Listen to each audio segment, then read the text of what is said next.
Best practices. Adopt the following best practices to make sure you get the most bang for your buck from Instagram. Document your efforts. Make sure you write down what you're doing. This way you can have a written record. You can also conduct more experiments. You'd be surprised as to how many awesome ideas you come up with. Unfortunately, if you keep coming back to the same failed idea over and over again, you're basically just chasing your tail. Document your efforts so you can run experiments and then fail quickly. This way, you can weed out bad ideas as soon as possible so you can focus on the ones that actually produce success. Focus on numbers. Don't go with your gut feeling. Focus on what the actual statistics of your results are. Focus on numbers because numbers do not lie.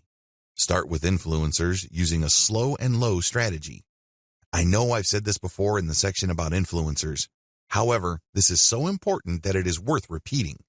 Contact as many influencers as possible, but pay them a low rate. The ones who take you up on your offer and run your ads will then weed themselves out. How? Well, each ad you run has a custom code or discount code or redemption code.